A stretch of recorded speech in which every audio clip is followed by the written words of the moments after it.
Donc, moi, il y a quelque chose qui m'a beaucoup frappé ces derniers temps, et puis qui vont de toute façon aller en augmentant. Mais ce qui va être plus inquiétant, c'est que derrière, c'est l'angoisse et la détresse qui va augmenter. Les catastrophes, c'est une chose, elles se produisent et elles ont malheureusement derrière ce but caché, c'est d'amener le désespoir, l'angoisse, la peur, la crainte. Aujourd'hui, quand j'ai eu quelques personnes en entretien, me disaient, mais on ne sait plus où aller habiter finalement. On ne sait plus, il va y avoir des ouragans là, des cyclones,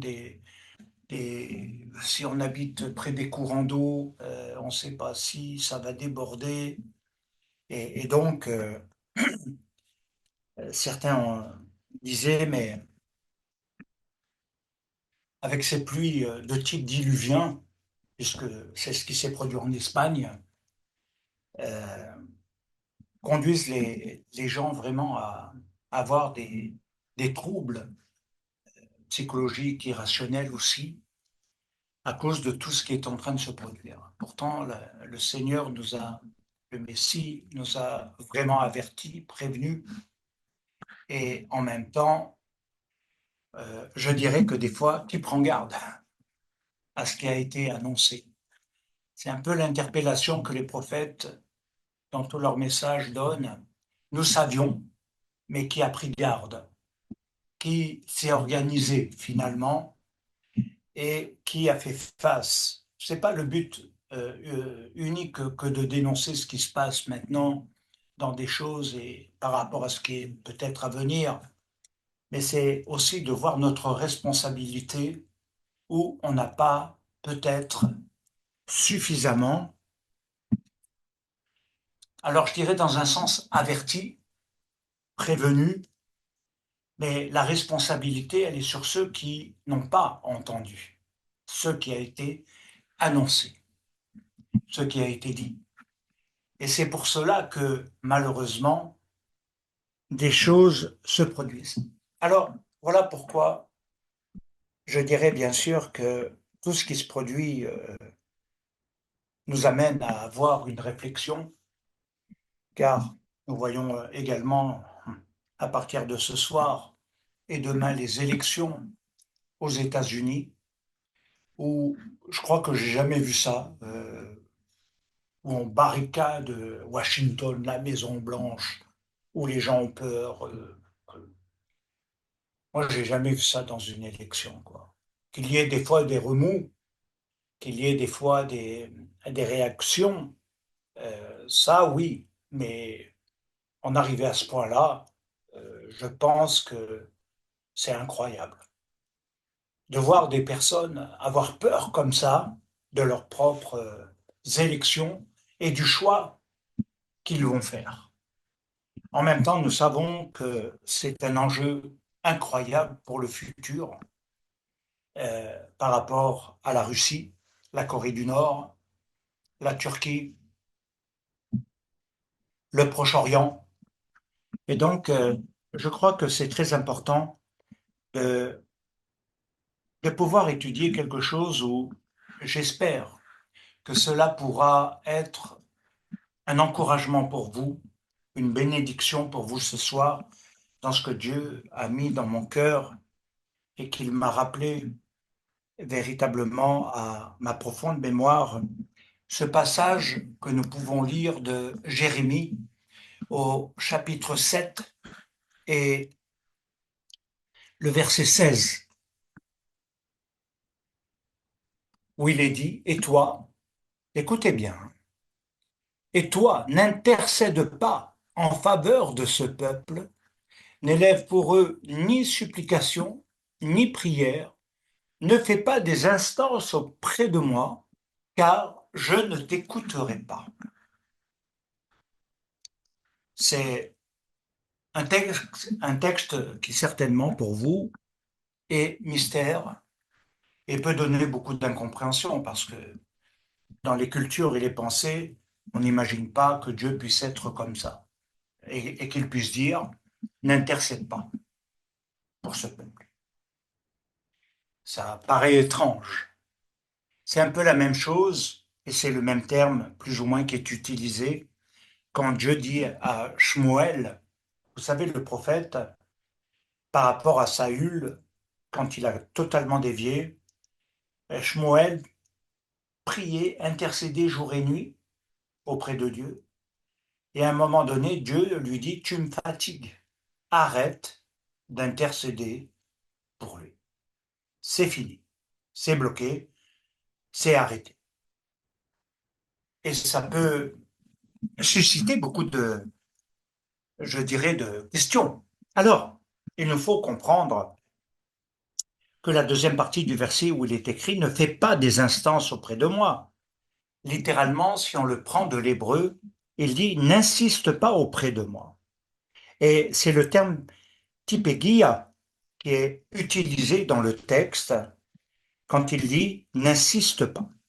N'insiste pas a le sens qui comporte l'attitude de cogner, de porter atteinte.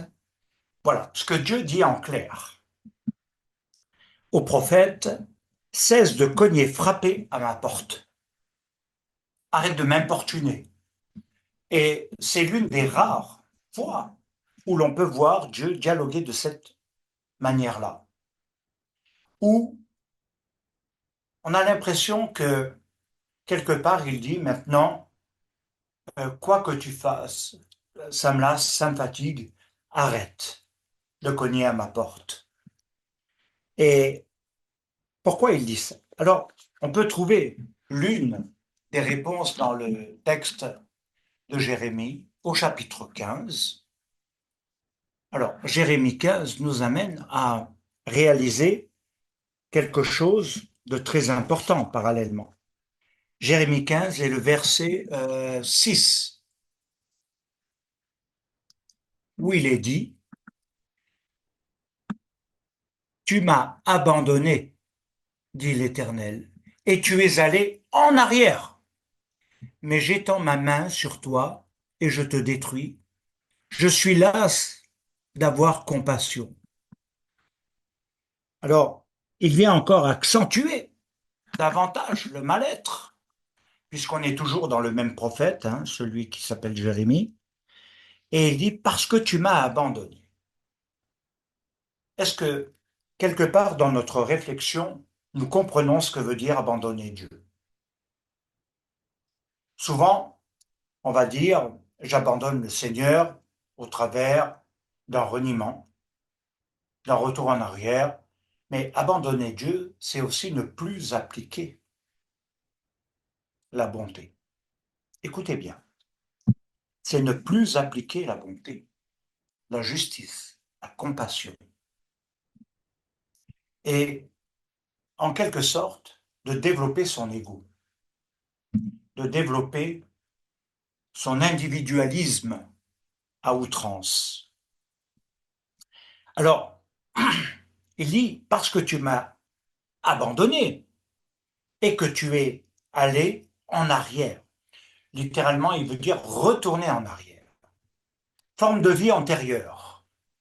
C'est-à-dire qu'au lieu d'avancer, au lieu de se développer et même de croître, alors à ce moment-là, l'étude de la Torah a cessé en soi. L'application des commandements a cessé. Et finalement, c'est ce qu'il veut dire par tu reviens, tu retournes en arrière. Alors, c'est ce qui se traduit par le fait que l'homme ne répond plus à l'amour de Dieu. Vous savez, on est pris malheureusement dans le siècle présent, dans les temps présents, par tellement de choses que l'homme ne répond plus à l'amour de Dieu. Il le réclame, il le demande. Et c'est peut-être le sens le plus fort que Dieu veut signifier en disant tu m'as abandonné. C'est comme un mari qui délaisse son épouse ou que l'épouse délaisse son mari. Il y a le sentiment de l'abandon. et ça signifie beaucoup de choses derrière. En même temps, il nous faut voir qu'il ne s'agit pas dans notre texte simplement de la peur d'être abandonné, mais de quelque chose qui est totalement différent. Et il faut le comprendre comme étant une rupture de relation, ce qui donne une rupture de relation. Tu m'as abandonné, c'est quelque chose qui dit, tu es revenu en arrière, tu m'as quitté et tu t'es mis en rupture dans la relation que nous avions. Alors, derrière, on peut dire, je n'ai plus confiance en Dieu. L'homme n'a plus en lui l'amour de Dieu. Il dirige son cœur vers d'autres divinités matérielles. Et aujourd'hui, on n'est pas obligé d'avoir des idoles en bois, en pierre ou des choses comme ça pour être dans l'idolâtrie. Tout ce qui prend et occupe la place de Dieu dans le cœur et dans la vie, dans les priorités, est une idole, devient une divinité, à qui l'on se donne, à qui l'on se voue. Et c'est clair que c'est une forme d'amour que l'on donne à l'inutile. Alors bien sûr, ça nourrit l'âme personnelle, matérielle, sa personne, son être, mais il y a quelque chose qui est en rupture. Et je crois que c'est l'un des grands messages que Dieu veut dire au travers de cela. Alors, on prend le deuxième sens, qui est très significatif en hébreu. Il peut signifier derrière, il s'est détaché de Dieu, et ne pas être attaché à Dieu, ça veut dire qu'il ne veut plus la relation avec Dieu dans la prière. Il ne prie plus. Ça, c'est le deuxième sens. Nous avons vu l'abandon, la Torah. Maintenant, nous voyons ce qui crée la relation vivante au travers de la prière, elle n'est plus.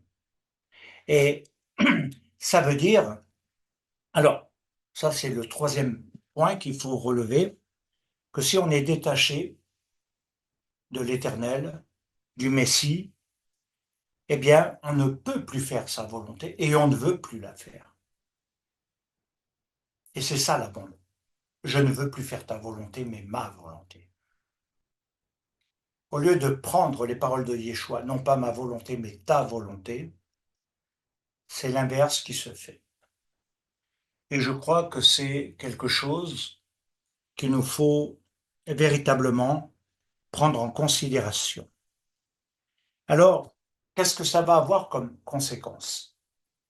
Ça va avoir comme conséquence plusieurs choses, mais notamment le développement de son Yetzer Hara, quelque chose qui va reprendre le dessus et qui va se développer son penchant au mal.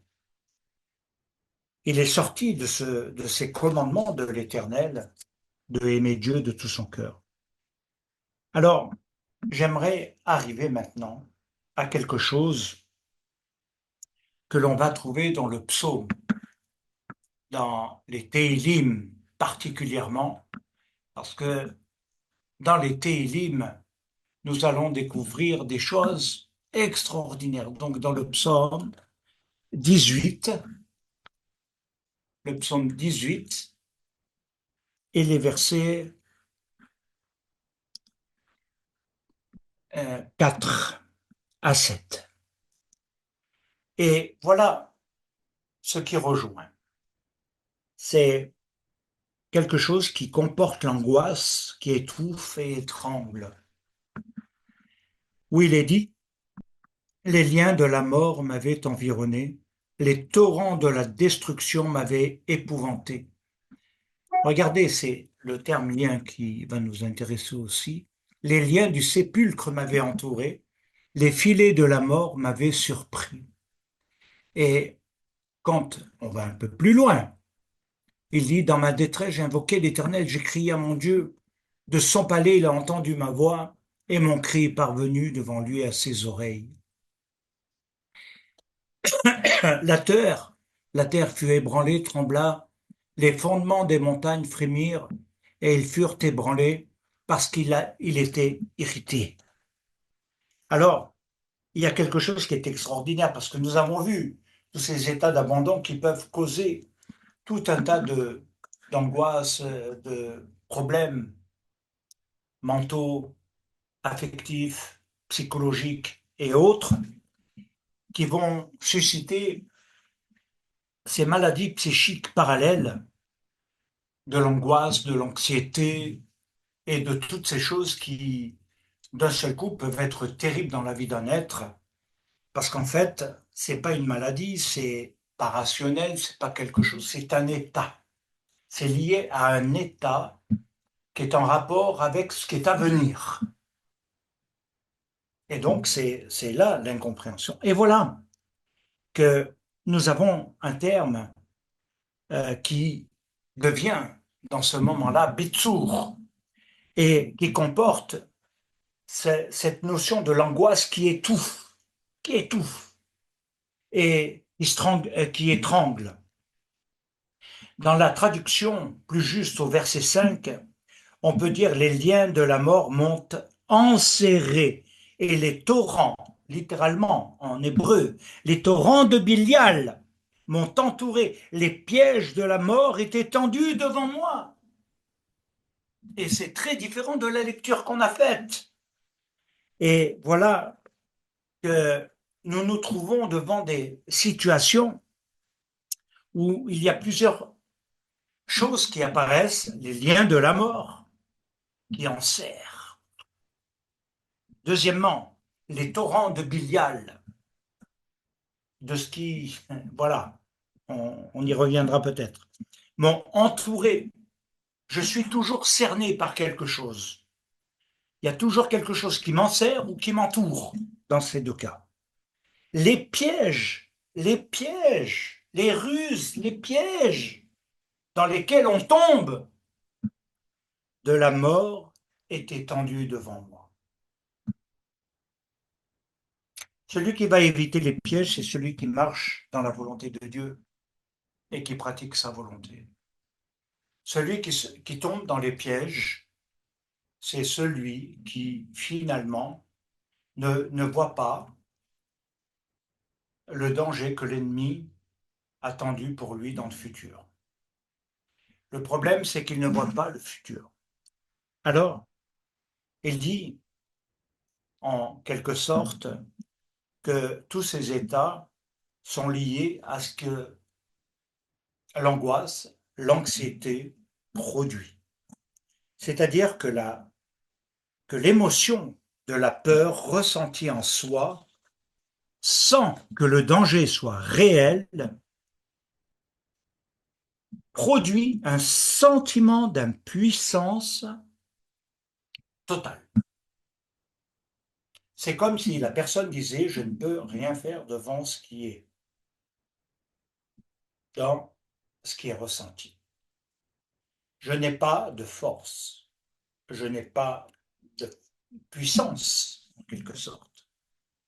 Alors, le corps ressent le malaise qui se traduit par ce que l'on appelle, de manière moderne, hein, mes amis, par une boule à l'estomac. Vous savez, des fois, une personne angoissée, tendue, elle a mal à l'estomac.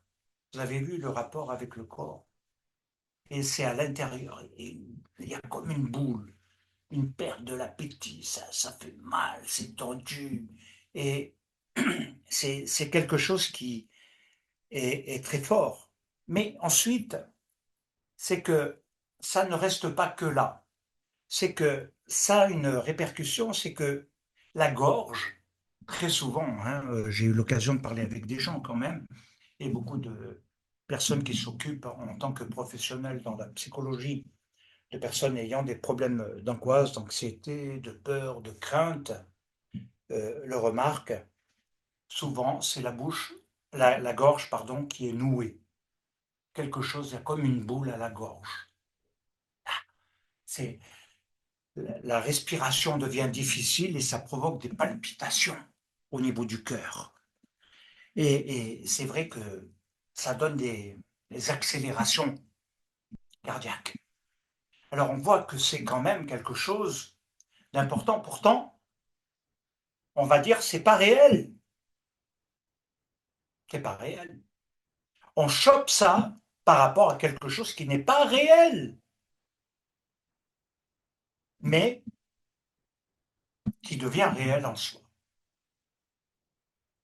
et qui conduit à un état. Alors, en même temps, tout ceci est comme lié à la poitrine et ça va donner ou provoquer des difficultés respiratoires. Et c'est ce qu'on appelle, d'ailleurs, dans le développement de la psychologie, quand on s'en occupe, c'est ce qu'on appelle la panique. Les gens paniquent. Et je ne sais pas si vous avez déjà vu des gens dans la panique. C'est impossible à les calmer, pratiquement. Panique, ils sont là, en train de... Et t'as beau leur dire, mais non, il n'y a rien, ne t'inquiète pas, ils coulent trop bien. Là, là, là, là, ils sont... Oui, oui, oui. C'est incroyable. On n'arrive pas à les maîtriser, à les calmer, à leur faire entendre raison. Ils sont dans la panique. Alors, tout ceci est lié bien sûr à pas mal de paramètres et de choses. Et c'est ce qui nous amène à comprendre que celui qui ne cultive pas la confiance, l'assurance qu'il devrait avoir lorsqu'il marche avec Dieu, lorsqu'il est dans la Torah, quand il est dans une foi pleine, réelle, est-ce que finalement tous ces symptômes que je viens de décrire, ces états, doivent nous habiter? Alors il est plus facile de dire non que oui, mais le vivre, quand je regarde aux années Covid, les gens étaient complètement mais paniqués.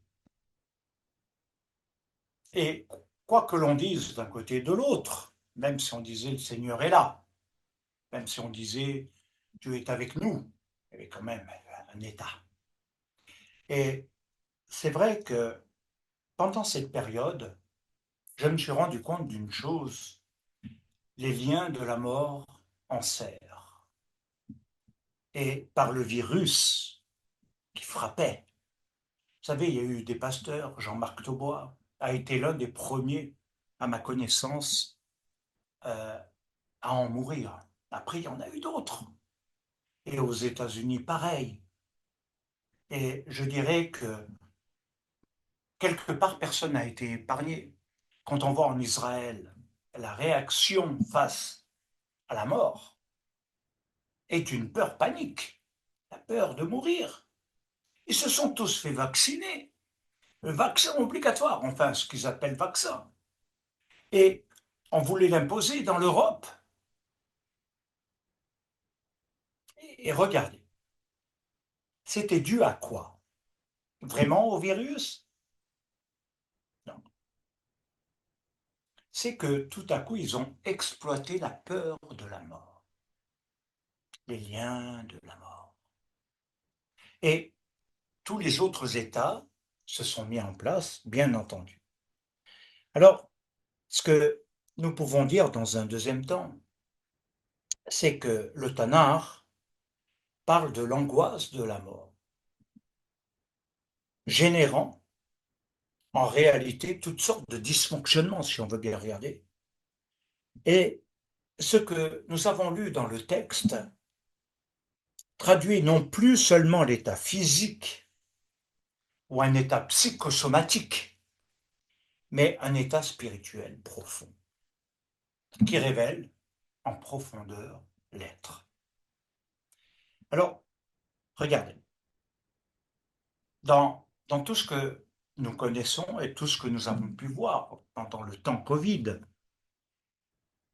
a été une chose. Maintenant, nous avons peut-être l'angoisse par rapport au futur et l'économie, l'avenir de notre économie, de ce qui se passe, l'antisémitisme, les problèmes de guerre, les problèmes qui se passent dans le monde, où on ne sait pas qui sera le futur président ou présidente des États-Unis. Je vous dis une chose, vous pouvez faire comme autrefois, suivre une étude sans écouter l'étude. OK? Mais je vais vous tracer un chemin. Je vais vous dire de la part de l'Éternel notre Dieu. Et confiance. Confiance, ça veut dire ne crains pas le futur. Confiance dans ce qui s'accomplira en lui, dans ce qui se fait en lui. Il n'est pas normal d'être angoissé, d'être dans des états paniques en tant que croyant. On ne devrait pas. Bien sûr que on le voit. Oui, comme vous, je le vois. Comme je peux voir à un moment donné que la maladie peut nous faire mourir. Je le vois. Pour moi, pour d'autres. Et en même temps, derrière, il faut dire, on doit vivre. Vivre, ça veut dire aussi avoir cette confiance pleine dans le Seigneur et l'écouter jusqu'au bout. C'est pas la peine de militer, c'est d'amener la confiance, cette réalité. Je ne crains pas. Voilà ce que veut dire confiance. Je ne crains pas la mort. Non, je ne crains pas. Et les Télim sont remplis de paroles à ce niveau-là. Alors bien sûr, ce que je veux dire, c'est celui qui est habité par toutes les paroles de la Torah, mais aussi qui dans sa tefila, quand il prie, il a une relation avec Dieu. Et cette relation avec Dieu, c'est pas de rassurer bébé en soi,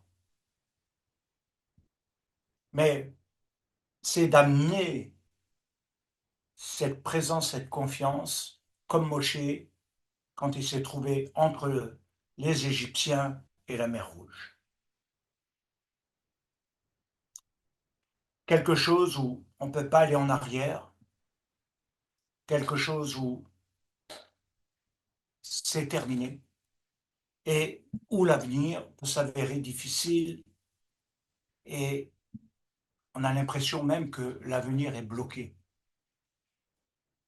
La confiance de Moshe en Dieu, au travers d'un bâton, un simple bâton, un élément matériel modeste, il ouvre la mer.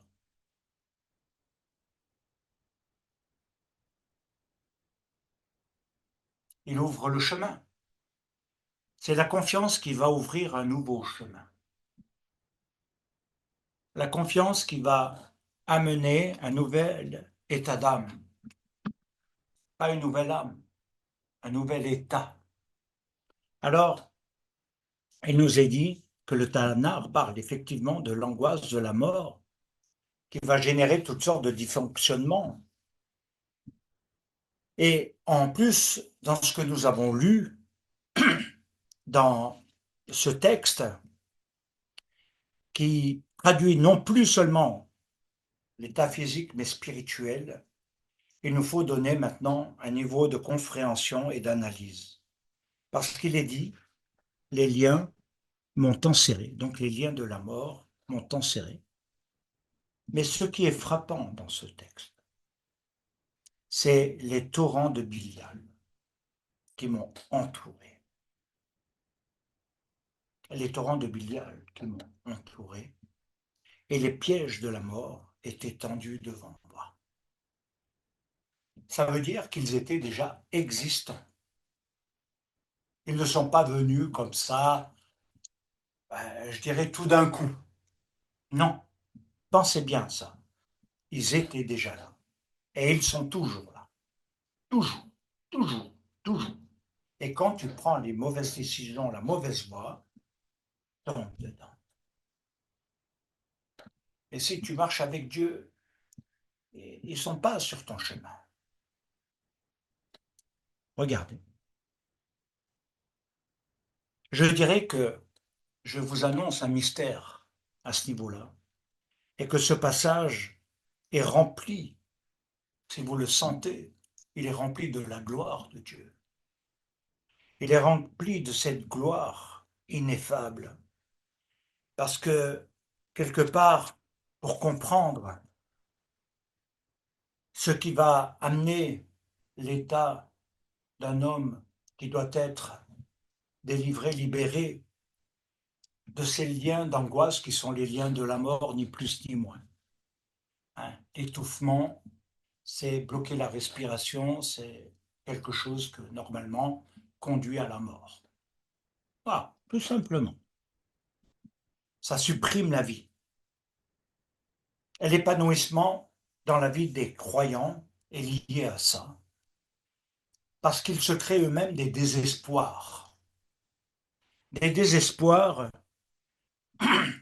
parce qu'ils ont l'avenir sous leurs yeux bloqué. Alors, je pose à chacun la question, et je pourrais passer des heures avec vous à répondre à vos questions, mais également à traiter vos réponses. Il ne s'agit pas seulement de poser quelque chose, mais je vais vous poser une question. C'est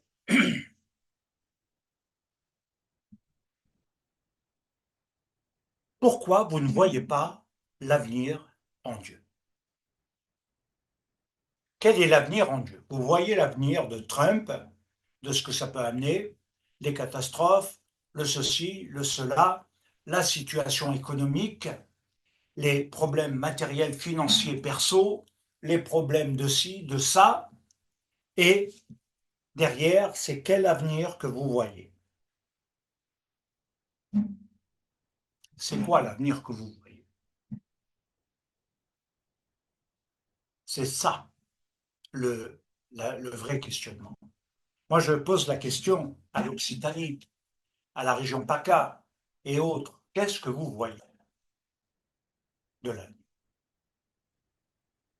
Au-delà du désir, il faut voir. Il faut voir. Et je le dis à chacun, posez-moi la question. Rabbi, tu es censé voir. Tu es comme un prophète quelque part dans l'étude de la Torah. Tu es censé voir ce qui est à venir. Ce qui est à venir, ça fait 20 ans, 40 ans que je l'enseigne. Bien sûr, avec les éléments de connaissance de l'époque qui aujourd'hui prennent un relief encore différent, précis. Mais je sais qu'il va y avoir des choses terribles, dures, douloureuses, difficiles. Tu vois quoi? Et parallèlement à chacun de vous,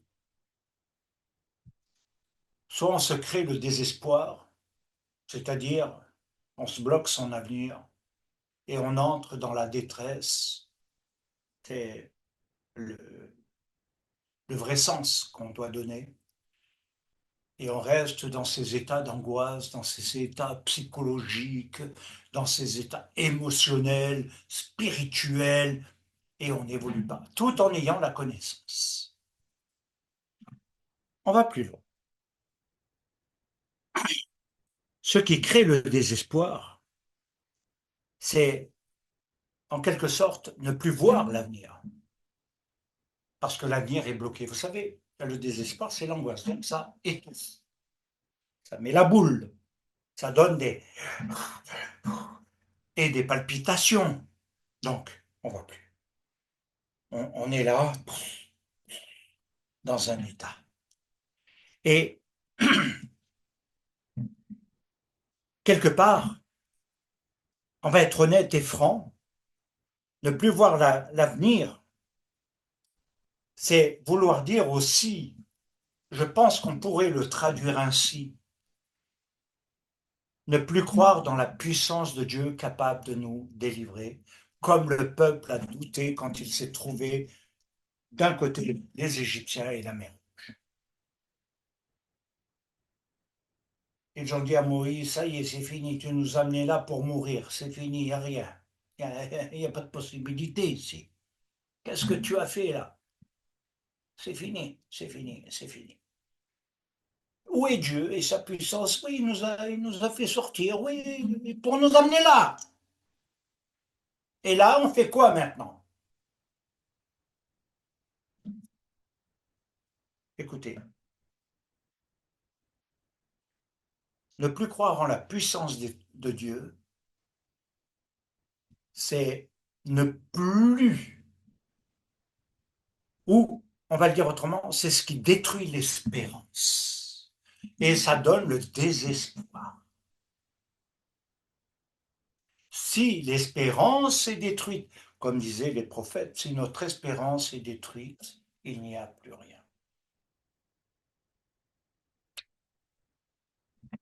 Et c'est pourquoi il y a une chose, Ézéchiel dit d'ailleurs, nos os sont desséchés, notre espérance est détruite. C'est dire à quel point c'était fort dans la vie du peuple. Alors, bien sûr qu'on pourrait rester dans l'état où on est dans le méandre, et puis il y a aussi des bonnes nouvelles quand même de la Bible. Il y a une espérance où il nous est dit dans Ézéchiel au chapitre 37, verset 12, où le Seigneur, l'Éternel, il dit littéralement, j'ouvrirai vos sépulcres. Voyez la mort, elle ne garde pas sa force et son pouvoir. J'ouvrirai vos sépulcres, je vous en ferai sortir. Amen et amen. Alors, bien sûr qu'il y a plusieurs niveaux d'état de mort. Et il y a ces choses qui sont à comprendre, même s'il s'adresse à Israël, le prophète, ce qui est une réalité. Il nous faut savoir que derrière, notre espérance ne peut pas et ne doit pas être détruite pour une seule raison. Yeshua a vaincu la mort. Alors, bien sûr, c'est de la doctrine pour vous, pour beaucoup. Il a vaincu la mort, oui, nous le savons. Il est mort pour mes péchés, et ci et ça. Mais qu'est-ce que ça signifie vraiment? Et je crois que le fait de dire qu'il a vaincu la mort, c'est que quelque part, nous ne sommes plus enfermés, enserrés, mais également dans les sépulcres. Il ouvre nos sépulcres. Alors, Yeshua est extraordinaire parce que ça signifie que nous pouvons aller plus loin et comprendre que c'est au travers de lui. Mais en même temps, si on n'a pas cet attachement avec lui, si on n'est pas lié, si on n'a pas cette, cette vie profonde avec lui, alors à ce moment-là, il va manquer quelque chose. Alors si on veut aller en profondeur par rapport à ce qu'on disait tout à l'heure et que je me réjouis de développer, ce sont les torrents de Bilial. Alors, pourquoi c'est mal traduit comme ça? C'est vraiment super mal traduit, quoi. Et je crois qu'il nous faut maintenant voir ce que Rabbi Ishmael, dans Sanhedrin 34, a dit. Il a été enseigné, le marteau fait jaillir la roche en éclats. Il prend le passage de Jérémie 23, 29, qui veut dire, de même que sous l'effet du marteau, la roche se divise en de multiples étincelles, de même, un seul texte biblique donne naissance à de nombreuses interprétations.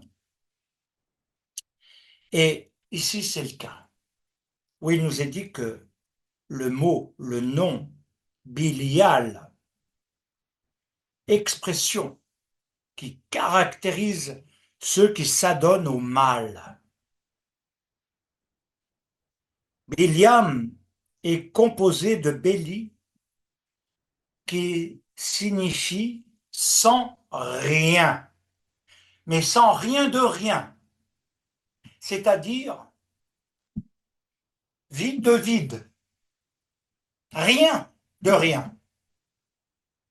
Les torrents de Bilial m'ont assiégé, m'ont environné, m'ont pris.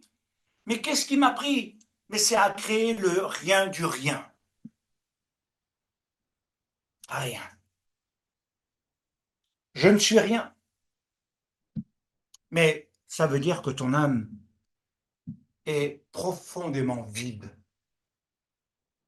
Ton être est vide. Tout est vide. Et la racine, Yaal, valeur, et veut dire ce qui a de la valeur.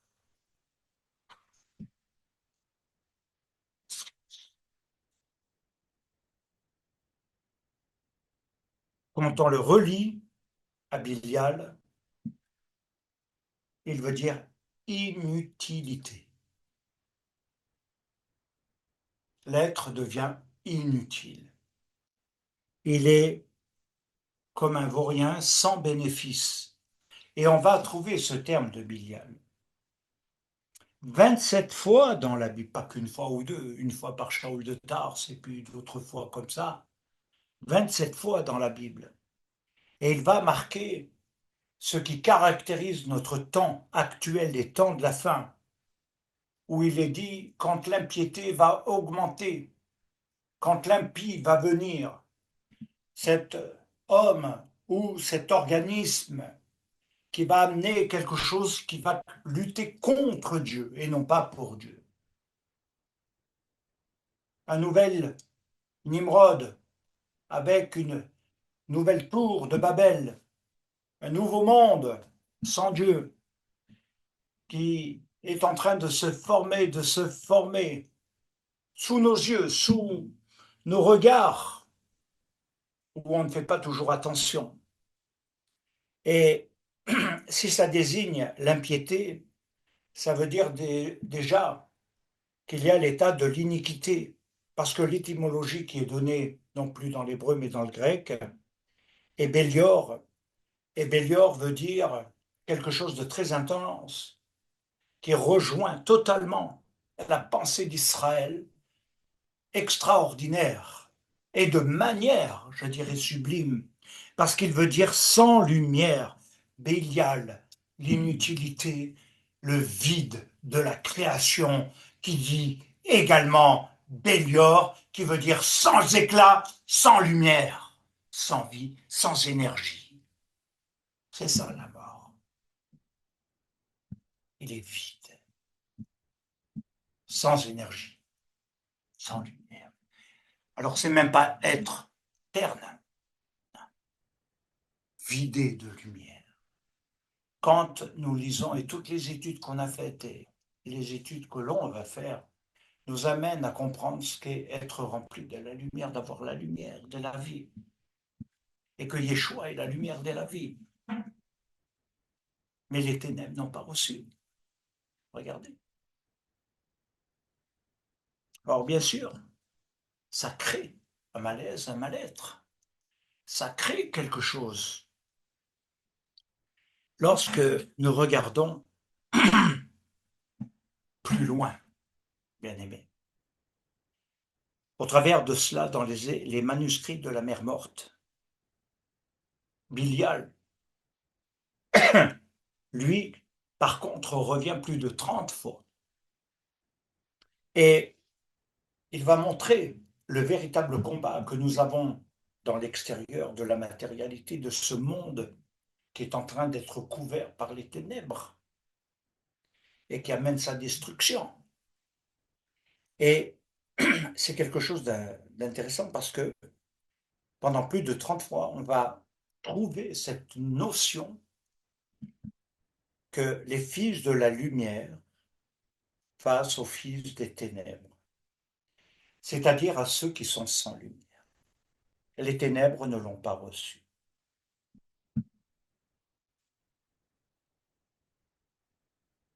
Aujourd'hui, nous pouvons avoir la connaissance et être vide de lumière.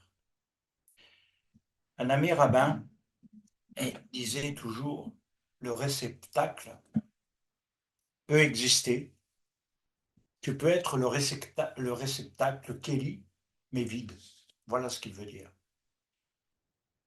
Tu as un réceptacle vide, c'est-à-dire qui ne sert à rien. À la limite, on dira, il peut servir pour la déco, mais il n'a pas d'utilité. Deuxième sens.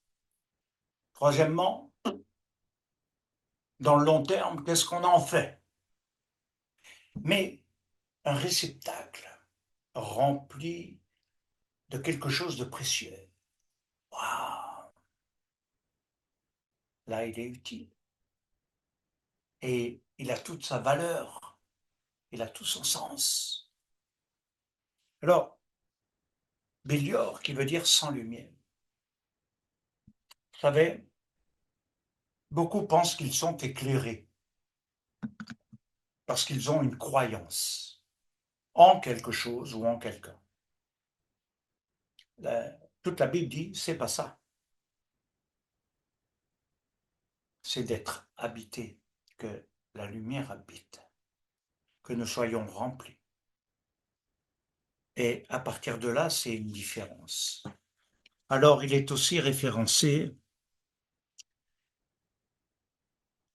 Bélior, non plus seulement comme étant un état, mais qui va peut-être nous éclairer davantage sur le sens et la signification de Jean 1 et le verset 1, et ce qui va suivre dans ce chapitre d'ailleurs, parce que Bélior est référencé comme étant l'ange de l'hostilité, le prince de l'impiété.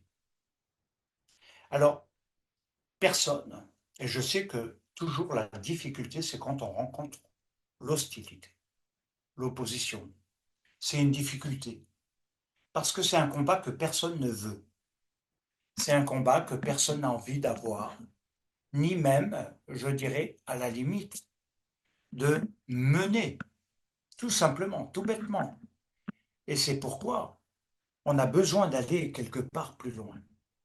L'ange de l'hostilité, c'est une forme d'autorité spirituelle, de quelque chose qui va marquer cette opposition. L'hostilité, ce n'est pas simplement contre soi-même. Vous savez, beaucoup de gens, quand ils parlent ou quand ils témoignent ou quand... voilà, ils voient l'hostilité que par rapport à eux-mêmes. Oh, comme si c'était le moi qui était attaqué. Mais c'est l'avenir qui est attaqué. L'avenir qui est en toi. T'as entendu? L'avenir qui est en toi. Que l'hostilité veut faire échouer.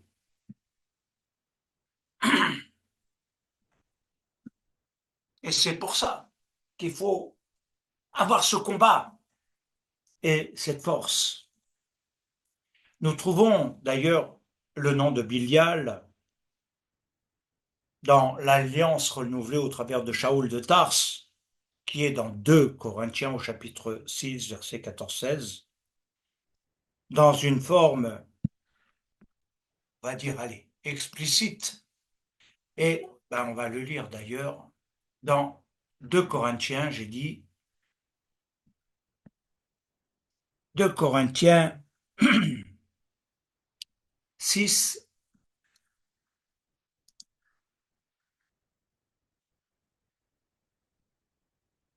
14 et suivant, où il nous est dit, ne vous mettez pas.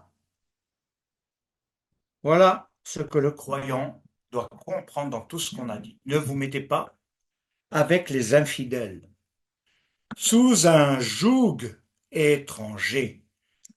Car quel rapport y a-t-il entre la justice et l'iniquité? Ça rejoint tout ce qu'on a dit. Ou qu'y a-t-il de commun entre la lumière et les ténèbres? Quel accord y a-t-il entre le Messie et Bilial, qui est traduit aussi par Bilior? Ou quelle part le fidèle a le fidèle avec l'infidèle? C'est ce que nous trouvons déjà dans un premier temps. Quel rapport y a-t-il entre le temple de Dieu et les idoles? Nous sommes le temple du Dieu vivant. Comme Dieu l'a dit, j'habiterai, je marcherai au milieu d'eux, je serai leur Dieu, ils seront mon peuple. Et c'est là que nous voyons le lien profond entre tout et qui nous amène à, à comprendre que nous ne devons pas ou nous ne devons plus être sous le joug étranger, sous un joug que les incroyants imposent, imposent, imposent. Car Shaul de Tarse dit: qu'est-ce que la justice et l'iniquité ont en commun? Rien. Si on répond de manière rapide, c'est rien. Quelle relation, quelle communion la lumière et les ténèbres ont-elles ensemble? Le temple de Dieu et les idoles, quel est le rapport? Tout est toujours opposé. Alors, c'est dans le verset 15 de ce que nous venons de lire où il est dit: Pisto, Méris, Tis et Biliar, Pros. Et Béliard est devenu le chef, écoutez bien, hein, le chef de la force du mal. La force du mal, quelle est la force du mal? Posez-vous la question. Quelle est la force du mal? Et où elle prend appui? Où il prend appui le mal en soi? Pour agir et pour devenir puissant.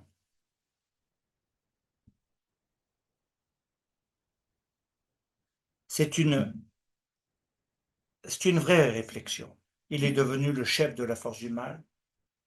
Et c'est ainsi que nous pouvons dire, et que Yeshua, de manière très nette et très claire, va dévoiler le mystère, en tout cas l'un des mystères particuliers, quand il appelle Satan le prince de ce monde. Le prince de ce monde, de cet univers. C'est celui qui malheureusement est aussi le chef de la force du mal.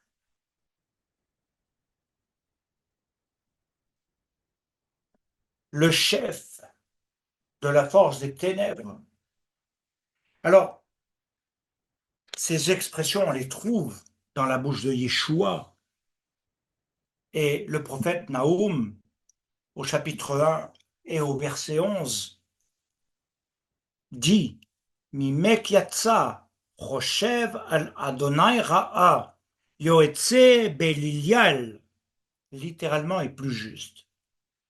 N'est-ce pas de toi qu'est sorti celui qui médite le mal contre le Seigneur? Le tétragramme, hein? L'homme au dessein de Bilial. Ah là là. Alors, quand on le reprend, n'est-ce pas de toi qu'est sorti celui qui médite le mal contre l'Éternel? Celui qui médite le mal. Et vous savez que j'ai très longuement enseigné sur cela, la méditation du mal, qui est une préméditation du meurtre, de la destruction d'autrui par le lachon hara. Ah oui, mais je dis des vérités, je ne suis pas méchant. Je, oui, voilà, hein. Rappelle-toi ce verset maintenant, ce passage. Sorti celui qui médite le mal. Alors nous savons que méditer, c'est une réflexion, c'est-à-dire qu'il n'y a pas d'innocence. Quand il y a une méditation du mal, il n'y a pas une innocence, il y a une volonté de faire le mal. Et de réfléchir comment je vais le faire. Comment? Sur quel appui? De quelle manière? Alors je prémédite le mal. Et la manière dont je vais l'exécuter. Et c'est ainsi, bien aimé, que beaucoup se sont fait avoir. Et pour être honnête, aujourd'hui, dans le monde d'aujourd'hui, il y en a peu qui marchent dans la lumière. Ce n'est pas le désir de la lumière, mais c'est de comprendre que le mal que tu as et qui est médité en toi et qui rejaillit sur l'autre est une destruction de l'avenir de l'autre, mais de ton propre avenir. Parce qu'en même temps, quand tu détruis l'autre, c'est toi que tu détruis. Et tu peux toujours dire, c'est parce que, c'est parce que, c'est parce que. Dieu te dit, entre tes parce que, ceux qui méditent le bien, écoute, ce sont ceux qui vont voir comment réparer le mal, comment restaurer la personne. Et donc, dans la relation, elle doit inclure le plus haut niveau du pardon. Point. Le mal détruit, le bien construit. Il construit l'avenir de l'autre, mais son propre avenir en même temps. Et c'est la bienveillance parallèlement. Regardez ce qu'il est dit dans Dvarim au chapitre 13 et verset 13. Yatseu anashim bnei belial mikerbecha. Il y a quelque chose d'extraordinaire parce qu'il dit Vayadichu et Yoshev Iram lemor nelecha ונעבדה אלוהים, עריכם אשר לא ידעתם. Qu'est-ce qu'il dit littéralement ce passage? Des hommes, fils de Bilial, ce que tu engendres. Alors, vous m'avez souvent entendu parler sur la transmission. Quand Dieu dit où sont nos fils, nos prolongements du futur, quand il est parlé également dans ma réflexion de quelque chose que nous devons amener. Nous donnons des naissances au bien ou au mal. Alors regardez, il est dit, des hommes fils de Bilial sont sortis du milieu de toi et ont incité les habitants de leur ville, disant, allons et servons d'autres dieux, les dieux que vous n'avez pas connus. Les dieux que vous n'avez pas connus. Alors ça, c'est incroyable. Mais j'insiste sur le fait que les fils, les hommes, fils de Bilial, sont sortis du milieu de toi. Souvent, on dit c'est l'ennemi, c'est les autres, sortis du milieu de toi. Sortis du milieu de toi. Que tu le veuilles ou pas, sortis du milieu de toi. Pour aller servir des dieux que tu n'as pas connus. Comment je peux servir quelqu'un que je ne connais pas? Qui ne m'est pas présenté, je ne sais pas qui c'est.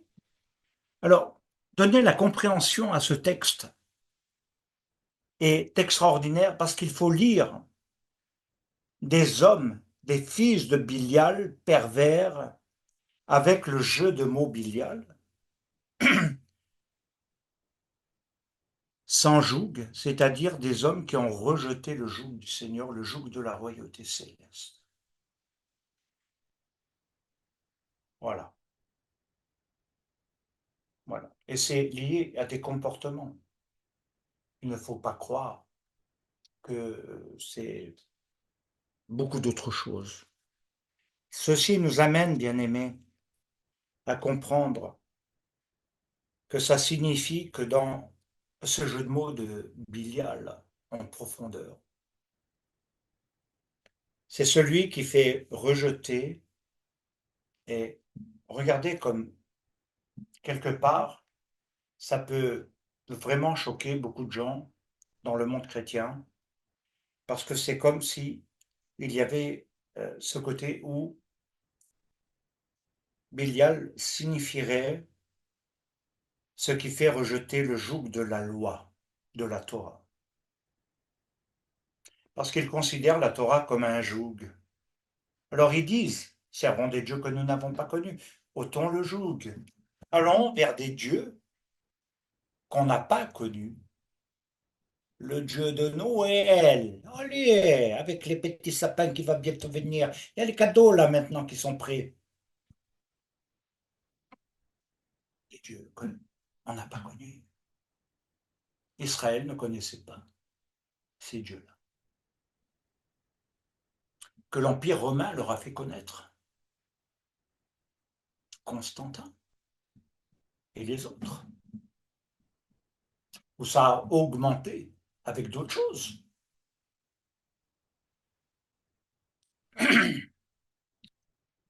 Alors, c'est vrai que j'ai envie d'insister un petit peu, légèrement, mais dans le bon sens du terme, dans l'amour, pour faire comprendre aux gens qu'à un moment donné, le fait d'avoir voulu constituer son émouna, sa foi, que sur le Nouveau Testament, comme il est souvent dit, en rejetant l'Ancien,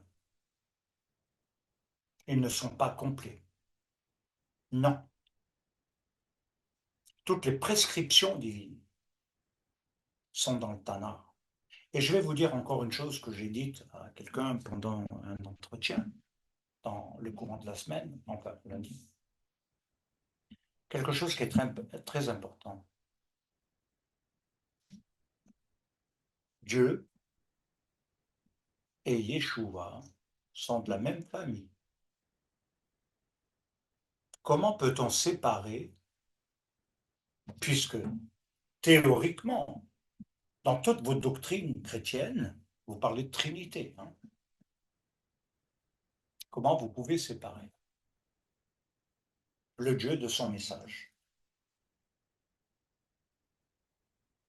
C'est impossible. Ou alors, c'est un autre Dieu. Un Dieu qui n'est pas connu. Alors, Bélial, celui qui fait rejeter le joug de la Torah, comme celui qui inspire, pousse à la transgression. Et c'est ce qui fait que, on va le traduire comme ça, le péché, qui est une transgression, qui ne peut venir que par la loi. D'ailleurs, Shaul de Tarse insiste. Il n'y a pas de péché, il n'y a pas de transgression sans la loi. Je ne peux pas demander pardon dans quelque chose qui est inexistant.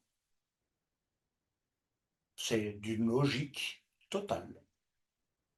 Et c'est pourquoi il nous est dit que parallèlement, ce que pour nous, juifs, quand on doit donner l'enseignement aux non-juifs, ce n'est pas un menu à la carte, c'est de comprendre le sens, la signification d'un non-juif dans l'alliance d'Israël et son cheminement dans l'accomplissement au travers de Yeshua, mais pas en séparant Israël, le judaïsme, avec l'Église. Non.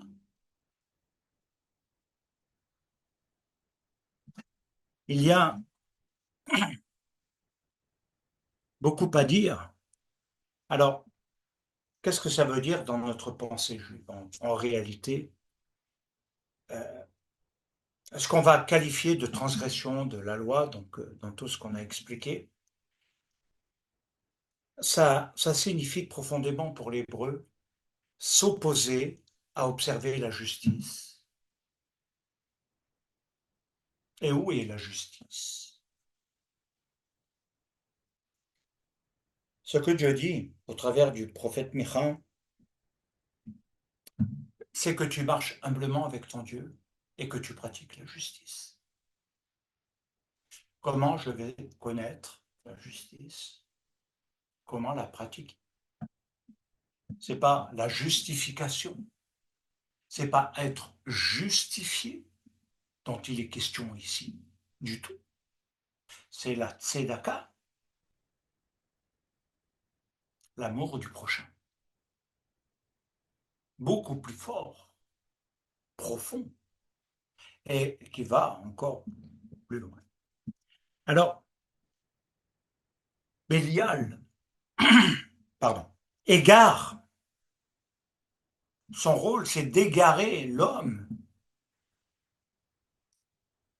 ou les hommes, si vous préférez, dans ce qui va transgresser, pas seulement dans ce qui fait le mal. Écoutez bien là, faire le mal, c'est une chose, dans tout ce qu'on a vu, au travers de l'iniquité et autres. Mais il y a, et il y a, et il y a là, ce qui transgresse. Il égare, non pas seulement pour que l'homme fasse le mal, mais pour qu'il transgresse, c'est-à-dire pour qu'il devienne un condamné à mort, d'où les liens de la mort m'enserrent.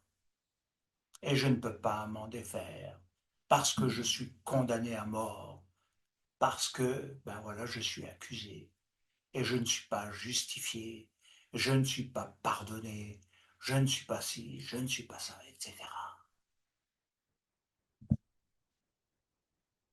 Il égare les hommes dans le péché, dans la transgression, dans le mal, et il les éloigne de tout ce qui est en rapport avec la justice. C'est ce que l'on peut qualifier par rapport à ce qu'on a vu tout à l'heure. C'est une puissance hostile au Seigneur parce qu'il s'oppose à toutes les lois de Malchut en faisant que les hommes rejettent, encore une fois, comme je l'ai dit, le joug de la royauté céleste. Et Yeshua fait triompher la vérité. Amen. Parce que la vérité rend libre. Elle affranchit. Mais plus fort encore, Yeshua apparut. Non pas simplement pour te faire guili-guili, te faire du bien, te consoler, te faire un massage cervical. Il apparut afin de détruire les œuvres du diable, c'est-à-dire de celui qui tient un pouvoir dans l'accusation.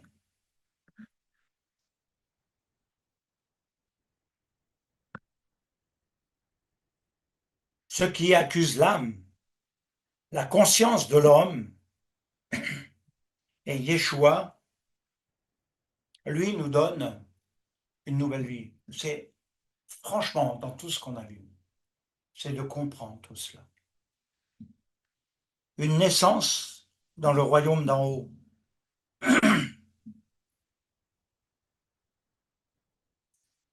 Les liens de la mort, quand est-ce qu'ils perdent leur pouvoir? Intéressant à savoir. Leur force, leur capacité, leur puissance dans la vie d'un être. C'est quand l'homme comprend ce que Yeshua a réellement accompli. Il a tout accompli, mais il a réellement accompli. C'est quand on commence à comprendre qu'il a cloué à Golgotha les actes d'accusation. Et c'est ce qui nous affranchit de la mort et du péché. Alors, la tefila qui libère l'homme est, est celui qui s'adresse réellement au prince de la vie,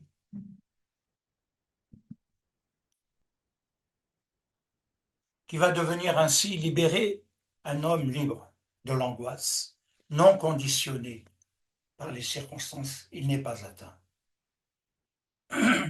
Ça ne veut pas dire qu'on ne peut pas éprouver de crainte. C'est pas ça que ça veut dire. Il y a des choses naturelles, normales, mais dans des proportions très normales. Et c'est pourquoi l'angoisse, l'oppression ne doit plus nous conditionner, nous habiter. Et nous pouvons dire, nous écrier avec toute notre force, il m'a délivré de toutes mes peurs, de toutes mes frayeurs, c'est-à-dire de toutes mes angoisses. Le secret de la délivrance, c'est de remplir son cœur de quelque chose d'extraordinaire, de ce qui loue Dieu, le prince de la vie, qui fait monter des prières d'action de grâce, de reconnaissance et de louange, et en même temps de le reconnaître comme étant lui, notre maître. Vous avez vu tout ce qu'on a vu avant. Tout va avec. Tout va avec. Je vous dirais, quelles que soient malheureusement les circonstances terribles que parfois on peut vivre et par lesquelles on passe, douloureuses et autres, c'est pas de louer tout ça, c'est pas de toujours dire ah, j'ai mal, ah, j'ai ci, ah, il va y avoir encore ça, mais c'est d'apprendre à avoir une louange qui monte à Dieu. C'est vrai que de toute façon, ça ne changera rien, peut-être à notre état. C'est l'intérieur qui va changer, l'état d'esprit, la pensée, la mentalité. Et c'est pourquoi, quand on le reconnaît réellement, alors à ce moment-là, on ne sert plus des dieux inconnus, mais on le sert réellement. Alors, bien aimé, le temps passe, mais je crois qu'il y a quelque chose qui est à reprendre, à réfléchir. Vous pouvez être des bons religieux, religieuses, des gens gentils. C'est pas ça que Dieu demande. C'est pas ça qui transforme un monde. C'est quand l'hostilité liée à ce prince de ce monde, avec tout ce que nous avons vu, quand la lumière grandit, les ténèbres s'éloignent. Et ce que vous pouvez constater aujourd'hui, dans tout ce qui se produit, même dans une vie personnelle ou familiale, c'est quand on laisse les ténèbres envahir les terrains qui ont été gagnés et que la lumière n'a plus la force de les faire reculer. Alors il faut à ce moment-là réagir comme je l'ai relevé ce soir et d'entrer dans quelque chose où l'émouna reprend sa force, sa place, la confiance, où on commence à louer l'Éternel et on commence à, à faire teshuva, à revenir, à se réconcilier, mais également, et je dirais que vous l'avez compris, à reprendre le chemin de l'étude et de la tfila, et de reprendre le chemin de la pratique, et non seulement de la discussion sur la pratique. Ne nous cassez plus les pieds avec des discussions sur la pratique, pratiquez. Faites, dit Yeshua. Il ne va pas discuter 1000 ans, comme les rabbins des fois font, pour la petite goutte qui tombe, est-ce qu'on va faire ci comme ça. Aujourd'hui, là, c'est pas ça que Dieu demande. Pratiquez, et vous verrez. Et je dirais que, voilà, après, les personnes intellectuelles dans le raisonnement. Oui, oui, oui, c'est bien, oui, oui, oui, oui, Seigneur, tu me donnes, oui, Seigneur, mais le cœur est pas conquis. Il y a, il y a un manque des fois. Le cœur, il doit être conquis profondément.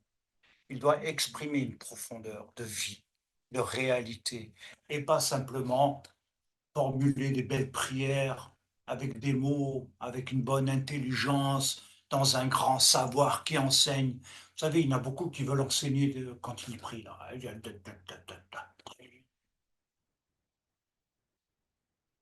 S'adresser à quelqu'un, c'est pas l'enseigner, c'est lui parler.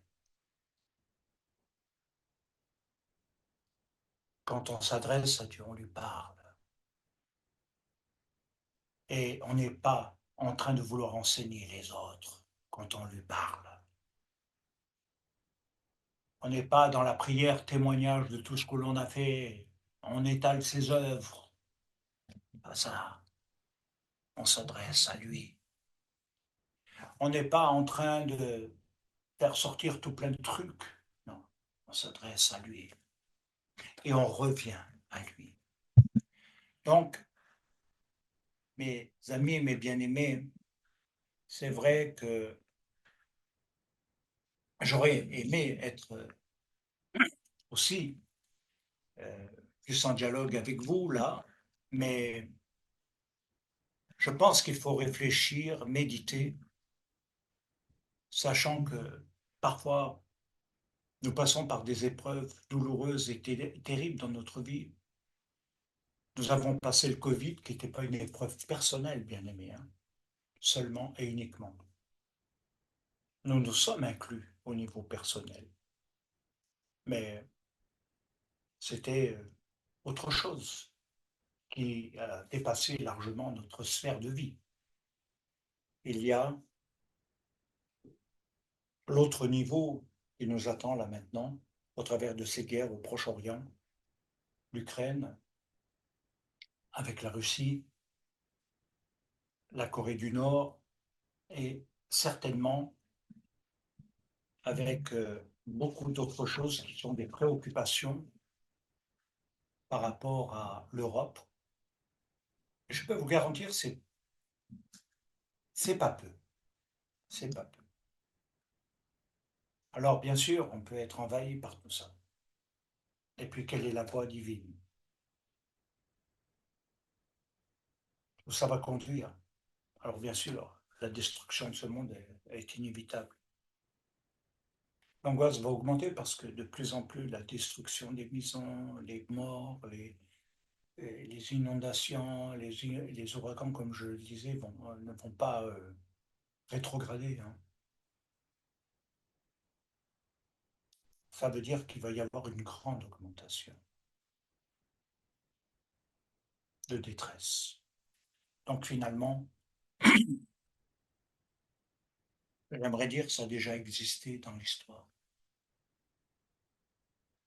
Et il nous faut revenir à ce que Dieu puisse exaucer nos prières, entendre, préserver le juste, le tzaddik, celui qui marche dans les voies divines, pas celui qui est un bon religieux, dans un bon savoir intellectuel, dans une bonne connaissance, dans un bon blabla, dans une belle tchatch, mais qui pratique la justice. Alors, que Dieu vous bénisse